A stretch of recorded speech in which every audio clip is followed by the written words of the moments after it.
Olá pessoal, tudo bem com vocês? Eu espero que estejam todos muito bem. Voltei aqui poderosa como a espada de um samurai no dia de Natal, só que eu não sei quem nasceu neste dia, se foi Jesus ou Satanás, porque aqui está quente como o inferno. Estou até com o meu leque, ó, o meu leque novo, porque Natal é para usar coisas novas, né? Mas hoje eu vou falar, no dia de Natal, de uma pombagira e de um detalhe, uma pequena história sobre Maria Mulambo da Lixeira, o vestido verde de Mulambo da Lixeira. E não se incomodem se durante o vídeo eu ficar aqui me abanando, porque não tem possibilidade de não se abanar, né? De não se refrescar. Mas vamos lá. Olha, muitos anos atrás, eu recebi uma encomenda, isso faz 10 anos, de uma arte. Vocês sabem que eu sou artista, né? Eu sou ilustrador, faço arte mediúnica e também arte por encomenda. E ali uma pessoa, uma senhora, me pediu que eu desenhasse Maria Mulambo da Lixeira com um vestido verde. Eu fiz, é claro, a mulher estava pagando, eu faço tudo, né? Tudo. Os rapazes fiquem atentos. Mas, mas eu fiz achando que ela era simplesmente uma mulher doida, tá? Porque na minha região, eu não sei como é na região de vocês, comentem aqui para eu saber como é que se usam as roupas das pombagiras, porque aqui na minha região, eu sou de São Paulo, geralmente pombagira está de vermelho, preto, roxo, dourado, branco. Você não vê outras cores assim, a não ser Maria Farrapo, que vem com vários farrapos na roupa de cortes diferentes, mas geralmente é essas cores. Eu nunca tinha visto até aquele momento nenhuma pombagira com roupa verde. Muitos anos depois, né, anos depois mesmo, eu fui conhecer a pombagira da praia e vi ela vestindo azul. Também foi uma grande surpresa, que eu não esperava, né? A gente acaba achando que a única verdade é aquela que a gente convive, mas tem muita coisa nesse mundo. Depois que eu recebi essa encomenda, passou-se um tempo, eu fui convidado por uma festa de pombagira de Mulambo da Lixeira. Era um terreiro de uma mulher, agora outra mulher, que era da Mulambo da Lixeira, certo? E quando eu chego lá, eu vi aquela pombagira com um vestido verde brilhante, era um cetim muito brilhante mesmo, um verde bandeira, uma coisa muito bonita, tá? E aí o que acontece? Eu sou uma pessoa muito curiosa, né? Depois daquela festa, eu voltei a frequentar aquela casa algumas vezes e eu sempre me aproximava de Mulambo. E aí, de Mulambo da Lixeira. Essa aqui não é uma história de Maria Mulambo. Se lembrem, eu já expliquei as 4 facções da falange de Maria Mulambo, né? Maria Mulambo, Mulambo da Lixeira, Tata Mulambo e Maria Farrapo. Mas aqui é sobre Mulambo da Lixeira e não é sobre todas as Mulambos da Lixeira, porque eu conheço uma outra que só veste roxo. Essa aqui, que estou citando, veste verde. Então, se você é da Mulambo da Lixeira, não significa que você agora tem que sair correndo e fazer um vestido verde para ela. Não, pergunte a ela, que eu conheço várias Mulambos da Lixeira e cada uma tem seu gosto e sua história, tá? Mas voltando aqui, essa Mulambo da Lixeira, eu comecei a elogiar o vestido dela. Eu chegava perto dela e dizia assim, isso em várias ocasiões. Seu vestido é o vestido mais bonito que eu já vi. Aí depois eu falava, que vestido lindo, né? E eu começava com isso. Aí teve um dia, uma festa, justo depois de uns meses, que eu elogiei de novo e falei, nossa, esse vestido é maravilhoso. Ela olhou pra mim e falou, eu sei que é maravilhoso, pergunta logo. Porque a Mulambo da Lixeira, ela é assim, né? Ela é direta. Aí eu falei, por que que a senhora se veste de verde? Eu nunca vi. Tem algum motivo? É gosto pessoal? Porque de fato eu nunca vi nenhuma pombagira usando verde. E aí ela mencionou que existem várias, principalmente no caso não pombagiras, mas mestras de Jurema, que podem usar verde e tudo, que ela conhecia, mas que de fato no culto de pombagira, neste culto específico, pouquíssimas usavam. E aí ela foi e me contou uma história de que na época dela, ela é da época do segundo reinado, Dom Pedro II, tá? Então, século XIX, lá os anos de 1800 e alguma coisa, certo? Nessa época, foi vendido para o Brasil os famosos vestidos verde esmeralda, que eram vestidos venenosos. A cor verde, ela é muito difícil de se empregar em um tecido de forma natural, tá? Essa questão de tingir uma roupa de verde, dá para tingir, mas não dá para fixar. Mesmo que na natureza o pigmento verde seja o mais abundante, né? Você tem aí a natureza quase toda verde. Você transferir isso para uma peça de roupa é muito difícil. Eu digo, né? É muito difícil sem o uso de alguma situação, alguma ferramenta sintética. Não haviam substâncias sintéticas ainda, até que se coloca a primeira. Então, antes disso, qualquer roupa verde, ela era muito bonita assim que fosse tingida. Depois disso, passado alguns dias, essa roupa decaía para um amarelo, um desbotado e ficava horrível. Tanto que se vocês pesquisarem pinturas antigas da Idade Média, vocês não acham pessoas com verde, a não ser que sejam reis e rainhas muito importantes que iriam se utilizar daquilo naquele dia e depois jogar fora. Entende? E como as pessoas não costumavam jogar roupas fora, quase ninguém tinha roupas verdes. Até que nesse período, tá, do Segundo Reinado, que coincide também com a Era Vitoriana, lá no exterior, na Europa, eu acredito que na Inglaterra, vão começar a usar o substrato, tá? O substrato não, perdão. O subproduto do cobre, o metal cobre, que é também chamado de arsênico, que hoje sabemos que é um veneno muito potente que mata muito rápido, tá? Mas na época não se entendia muito assim, tanto que esse pigmento que começou a ser aplicado em roupas também foi aplicado em comidas. Sabe? Você ia num grande casamento, o bolo de casamento era todo verde, brilhante. O bolo estava com arsênico. Sim, as pessoas tinham colocado veneno no bolo. O problema é que elas não sabiam que era um veneno. Ficavam sabendo depois, né? E aí o que acontece?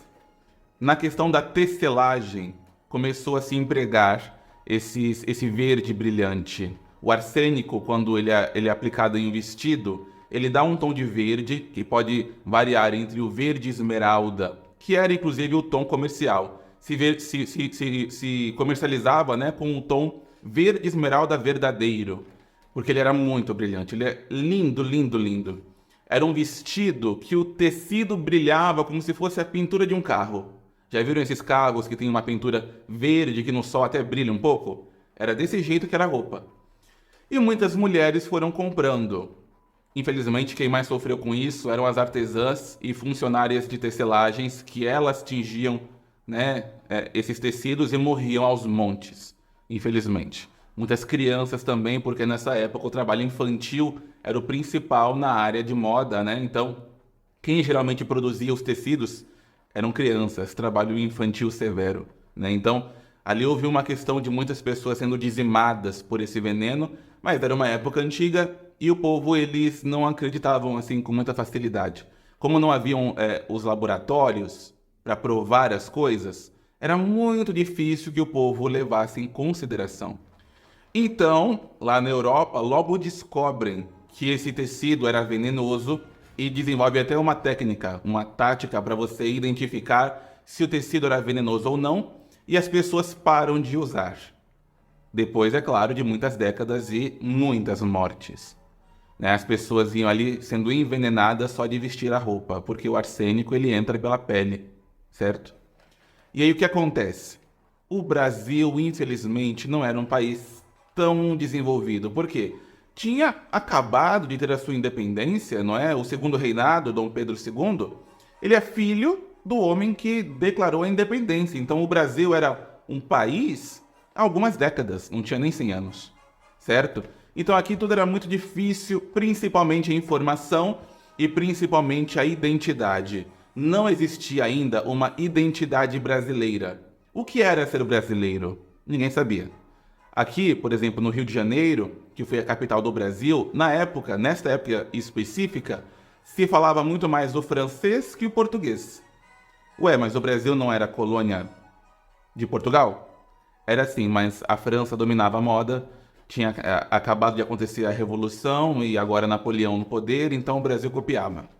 E muito, entende? O Brasil sempre foi assim, copiando as coisas. Vocês viram recentemente que a Beyoncé foi lá Ela desceu por acho que uns 15 minutos na Bahia para ver o povo, para cumprimentar um evento sobre algo dela mesmo. Ela ficou 15 minutinhos e foi embora, e o povo ali se esgoelando por causa da Beyoncé. Por quê? O brasileiro tem isso. O que é do Brasil não vale nada, o que é de fora vale muito. entende? E isso não é de hoje, vocês percebem? Não é de hoje. Então, o que acontece é, os comerciantes muito espertos não iriam mais vender aquele tecido na Europa. Não tinha como.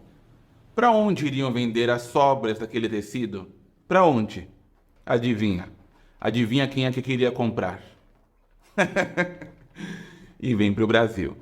Achei bem interessante que uns tempos atrás teve aquela novela, uma novela da Globo que encenou a vida de Dom Pedro II e a Condessa de Barral, né, que foi amante dele, no cartaz principal ela é representada com um vestido verde, porque é da época, entende?